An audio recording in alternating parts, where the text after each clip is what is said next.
The search for Bigfoot and his hairy hominid cousins continues. Scores of people search the backwoods of North America and other locations, all in the hope of finding the elusive cryptid. We have seen some video and photos that may have captured the creature, but as of yet, nothing that would prove its existence 100%. So how about we change things up? What if all these people have been looking in the wrong place? Could Bigfoot and the other hairy human-like beasts have moved? If so, where have they moved to? Let's take a look. Welcome to If, videos on history and mystery. Hit that subscribe button and ring the bell so you never miss a video again. So where should we be looking? A recent article published on mysteriousuniverse.com and penned by Brent Swanser asked that very question. He theorizes that we could be pushing Bigfoot underground, and that's why we don't see them as much. The article goes on to discuss the reports received over the years that have placed hairy hominids in a wide range of different environments: forests, deserts, and, oddly, tunnels. Tunnels are where these creatures have chosen of late to call home. The dark, dank sewer systems and the labyrinthian tunnels that run beneath our towns and cities. There has been witness testimony that these creatures have been hanging out in the sewers, and they make for some strange tales. The first case dates to May 14th, 1982, an article which was published in the edition of the Herald Journal in Syracuse, New York. The article goes on to document the appearance of a tall, hairy monster said to stand at about 8 feet in height. The alleged creature was making its home in the city sewers of Buena Park, California. The location of the sighting lent its name to the creature, with people calling the cryptid the Buena Foot. The police received over 200 calls from concerned citizens who had interactions with the subterranean Sasquatch. The strange story, reported in the newspapers, makes for an interesting read. It says that the police receive more than a large number of telephone calls from people curious about the reports of an 8-foot-tall, man-like creature running around in the sewer systems of the city. The police released a statement saying, "We've had 200 to 500 calls easily. We're telling people we have investigated the area and found nothing there." The story began to grow in popularity, eventually capturing the interest of groups who search for ghosts, cryptids, and other strange phenomena. Dennis Rumnier heads up one of these groups. His team is known as Special Forces Investigations. He said that when he and the other members of his team investigated the sites of some of the reported sightings, they found footprints and handprints of the beast in drainage tunnels.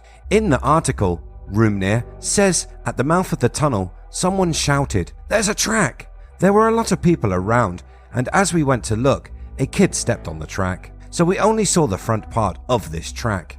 It was a humanoid foot with 5 big toe marks and about 7 inches across the ball of the foot. Before we got a clear look at it, another kid stepped on it and it completely obliterated the track.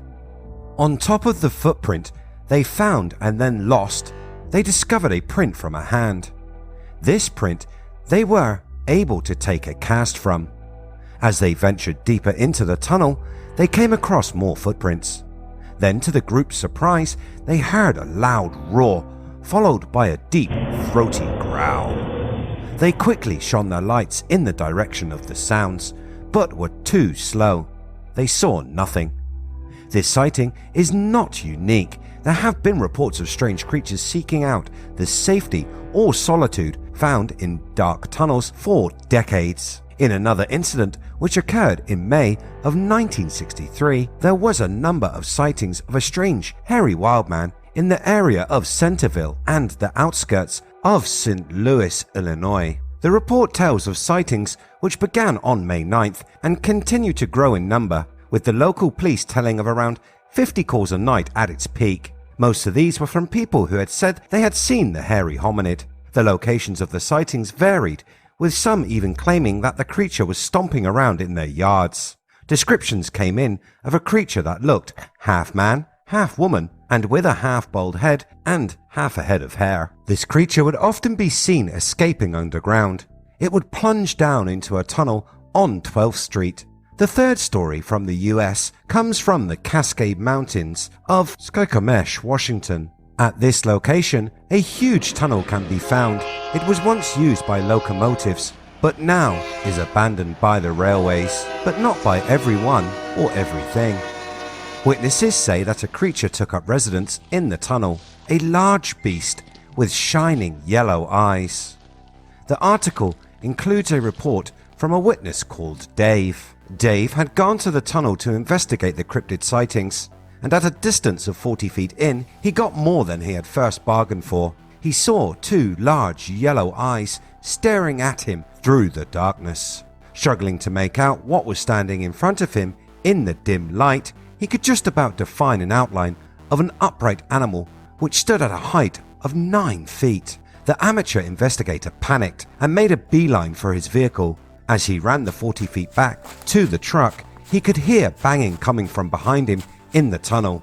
A few days after the incident, Dave returned to that tunnel. This time, he had backup, a few friends joining him, hoping to have their own experience. This time, the tunnel was quiet. Moving away from America and traveling across the pond to Britain, we come across a story named The Beast of Barmston Drain.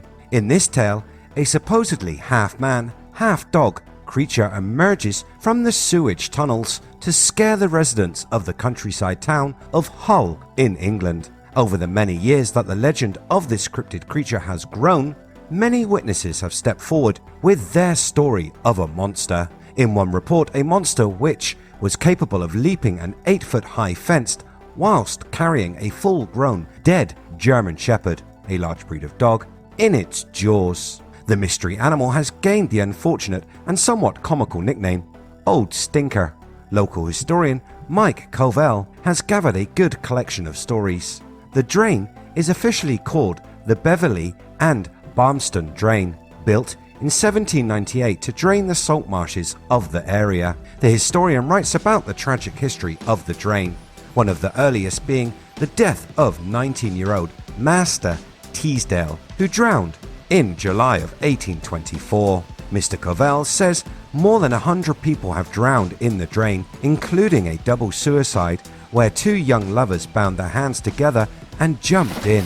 He said Master Teasdale was the first, but then men, women and children followed, almost at a rate of one a year. The summer months were the worst, when children would swim in Barmy Drain, and it got so bad that Hull Corporation openly discussed paying for lifeguards to be stationed along the drain during the hot months. It has a very dark history. By walking along it during the day, it is a peaceful oasis surrounded by heavy industry. The year 1892 was a particularly terrible one, when an unknown boy was pulled from the drain in May. In December of the same year, George Sowan killed his two children aged 4 and 6 and threw them in the drain before he jumped in himself and drowned. So what could these people be seeing? In the US, there are animals that could be mistaken for something cryptid. Bears seek out deep caves to hibernate, and a tunnel system makes a great man-made alternative. But Britain has long been without bears, the last wild bears going extinct 1,500 years ago, according to the latest research. This date based on evidence from a cave in the Yorkshire Dales. This suggests the brown bear went extinct in the early medieval period between 425 and 594 AD. So we are left with some questions. Are Bigfoots using these tunnels as shelter? Could it be a ghost, spirit, or some other supernatural entity? The sewers of the world don't at first seem to be prime locations for hairy hominid reports. But we have these cases. So what is going on here? Although the sewer systems may not be appealing to us, to certain animals, it may provide everything that they desire. As a habitat, it remains at a steady, warmer temperature than the outside environment. It provides protection from the elements and from people. there are many sources of food which could also be utilized by an animal. The sewers could make for a good home. Maybe when people spot something in the deep, dark, dank, smelly tunnels, the surprise and the fear leads to exaggerated retellings of what they saw. Or maybe they are telling the truth and cryptids have decided to call these underground labyrinths home. What do you think? Are cryptids moving underground? If they are, for what reason? Let me know what you think in the comments below. As always, if you like what I do here on the channel, give it a like and please share. You can catch the latest by searching weareif. Thanks so much for watching. I'll see you next time.